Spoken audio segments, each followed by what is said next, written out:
Do you feel the spookiness of Resident Evil 2? No, that's not it. Do you feel the spookiness of Resident... Oh, god damn it! I meant to say, do you feel the spookiness of the FPS? Alright.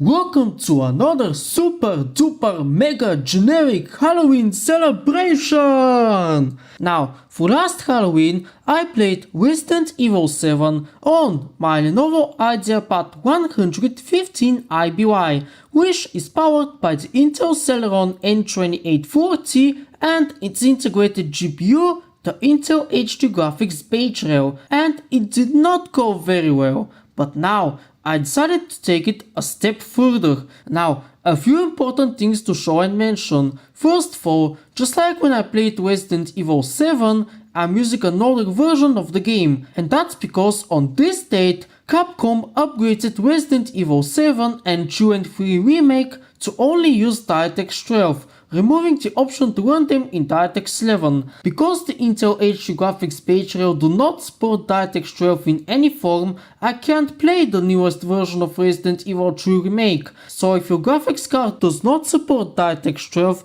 but you really want to play Resident Evil 7 and 2 and 3 Remake, well, you're either gonna have to use the DX11 non-RT branch of these games if you've purchased them from Steam, or to download any version of the games that came out before June 14th, 2022. Second of all, what operating system will I be using? The answer is Windows 8.1.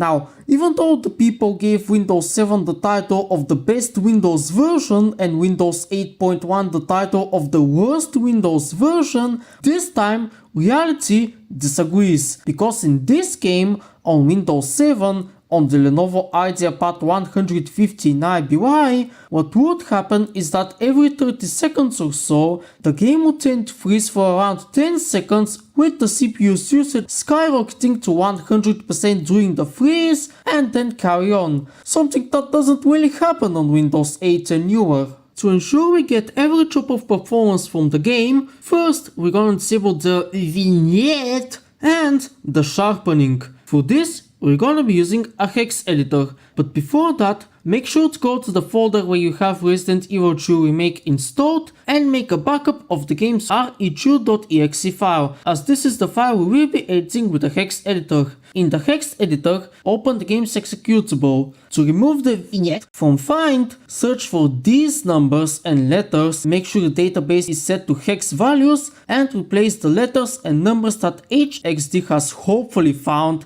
with these letters and numbers. And to disable the sharpening, do the same thing, except that you now need to search for these letters and numbers and replace them with these letters and numbers. Save the file and you're done. Keep in mind that this method only works for the versions of the game that support DX11. Alternatively, if you've made the major mistake of downloading the DX12 only version, you can use this method to disable the and these methods to disable the sharpening. The page from where I found the methods will be in the description. We're also going to be using this low-end config mod from Nexus Mods. This time, make a backup of the RE2 config and RE2 config default.ini files, also located in the game's installation folder. After you've hopefully backed them up, drag and drop or copy and paste, or however you prefer it, the config files from the mod, of course. This mod also comes with a shortcut. If you open it from the Properties tab, you will notice that it comes with a few startup commands. Now,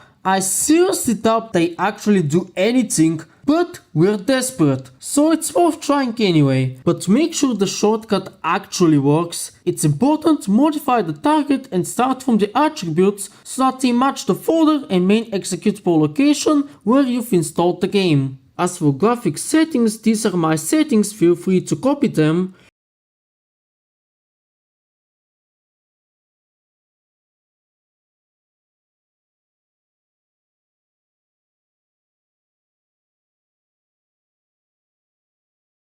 In the camera settings, I turned off the camera wobble and lowered down the FOV to as low as possible. Finally, because I have the DLCs, I'll change the character models of Leon and Claire to the ones from the original 1998 game. With all that said and done, we start a new game. Look, man, I'm serious, okay? I saw this with my own eyes. Oh, I believe you, buddy. I believe you. Just tell us a story. Tell us a story. Okay, well, it was last Friday night. I was walking home from the bar, and this woman started coming towards me. She was staggering, you know, so I figured she was drunk. Whoa. Okay, tell us, be honest now. How many drinks did you have? No, man, I barely had a buzz on. Oh, come on. Look, just listen, all right? She got closer, and I got a good look at her. You had to see her eyes, her nose, her whole face.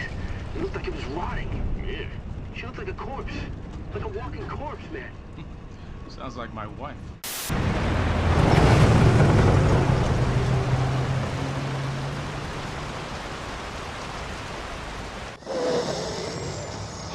I need some sleep. Oh, shit!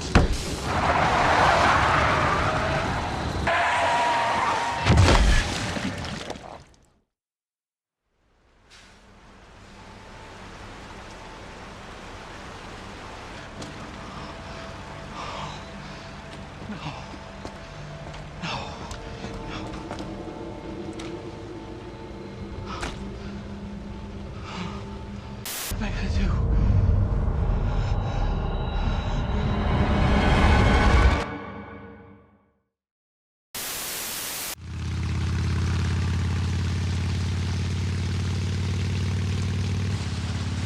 Yeah, I'm almost there. You know me, I'll be fine. Sounds good. I'll be back as soon as I find Chris.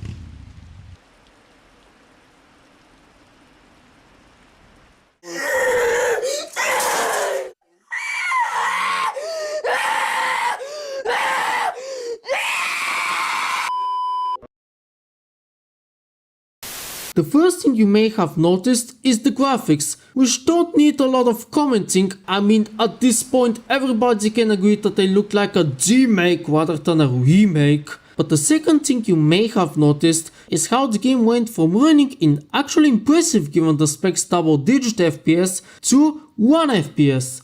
Yes, 1 freaking FPS. And that will happen quite often with the game going from bad to extremely bad FPS depending on the area and what you're looking at. I mean, the average architecture that the Intel HD Base Rail is based on is not exactly capable of properly handling the game's engine. Many DirectX 11 games tend to render improperly and or outright crash. We barely got Resident Evil 7 to kinda run on it in a weird state in the previous Halloween video, and Resident Evil 2 Remake is newer, so it's to be expected. This leads us to another issue, again directly related to the integrated GPU's architecture, the missing and flickering textures, clearly noticeable even at the very beginning when you get to actually play. All of that combined, and you've got a formula for a truly immersive horror experience indeed. Are you okay?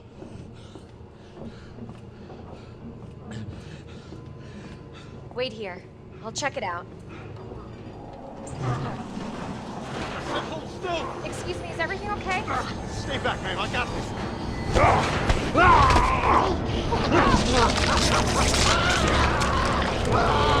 Get off him! I said get off him!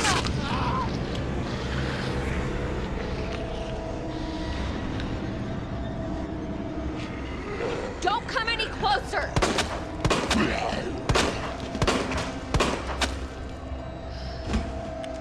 Well, I know what I did to kill the zombies so easily, but okay. Now, in addition to the issue with the textures making the already garbage visuals even worse, it also adds an extra challenge. Often at times you end up running into things you cannot see, because these Intel HD graphics cannot render them, and that makes it more difficult to orientate. And you thought that's so, right? Wrong. Now, this game implements frame skipping, which is basically the game running at normal speed even when the FPS are say below 15 or something like that. And while that is true for Resident Evil 2 Remake, for this game in particular, there is still a limit to when it works, and that limit is 5 FPS. Now, you might say, so what? It becomes slow motion only when the FPS are below 5. Well, the problem is, my friend, that on this hardware, the FPS drop quite often below 5, and that causes the synchronization with the audio during the cutscenes when the FPS drop below 5. Wanna hear and see for yourself?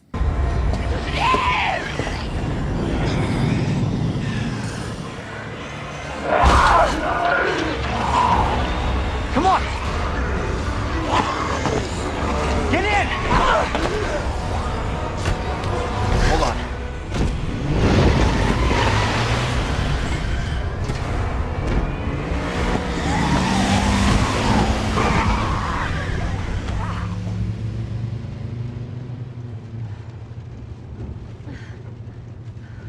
What the hell is going on?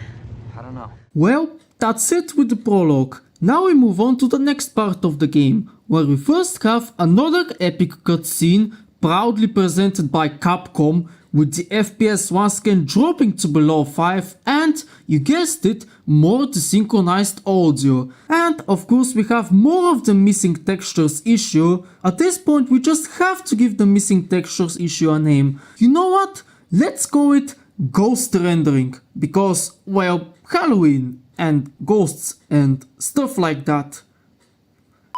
Now, here we are supposed to go to a certain place, avoiding the hands of those spooky little zombies, but no amount of ghost rendering will stop me, the brave big boat, from succeeding.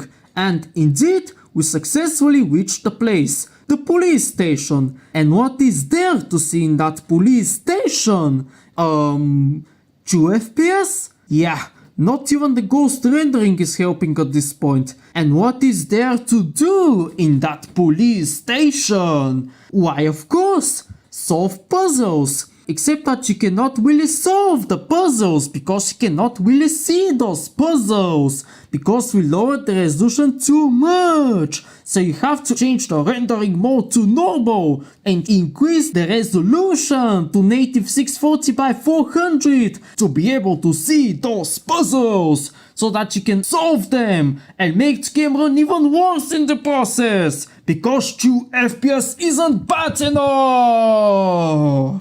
Actually, the performance isn't all that much worse at native 640x400 compared to at 320x200 with interlaced rendering, with only a minor difference in less demanding areas. So at this point, you might so play at 640x400. At least your eyes won't hurt as badly after playing, I think. But for the sake of keeping the performance at its best, I lowered down the resolution again. In the thin blue corridors, performance is still not very good, but at least it's better than in the main hall. Perhaps Intel's revolutionary ghost rendering technology is actually working here, giving us better single-digit FPS. Okay, leaving the jokes aside, at this point, you're probably rushing off and looking forward to play the original Resident Evil 2 game from 1998, or any Resident Evil game before 7, or heck, even 6 if you want a good Resident Evil experience on your potato PC. Also, should I mention that aiming at zombies is really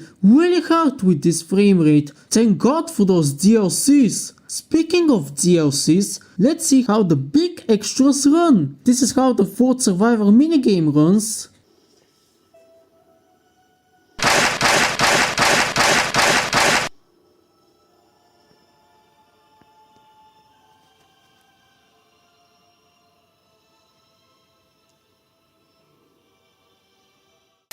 And this is how the Tofu Survivor minigame / DLC runs.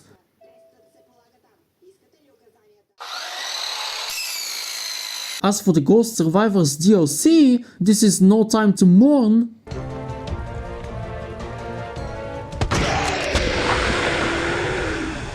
Run Away.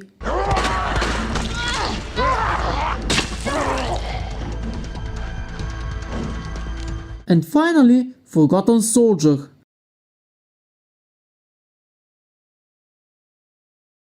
Now, these two extras don't work on the Intel HD graphics base rail and instead cause the graphics driver to crash, so although I haven't confirmed it, it's very possible that, just like in Resident Evil 7, at a certain point of the main game, the graphics driver crashes, making it impossible to progress further. Good! So that's it for Resident Evil 2 Remake. So what next? Resident Evil Village? The upcoming Resident Evil game? Well, first, let's check out Resident Evil 3 Remake. Oh wait, never mind, it doesn't even launch. Despite the fact that Resident Evil 3 Remake also has a DirectX 11 compatible version, well, it doesn't even run on Intel HD base rail. Not like it would have run well anyway. And Resident Evil Village and 4 Remake? Well, these require DirectX 12, so it's obvious they won't run. This makes Resident Evil 2 Remake the last Resident Evil game that works on the Intel Celeron N2840 and Intel HD graphics base rail. With that, the super duper mega generic Halloween celebration is over. Feel free to check out any of the videos from the playlist on the screen, as you may find them useful if you also have a bad PC or just interesting. You can also subscribe if you want, and I wish you the best!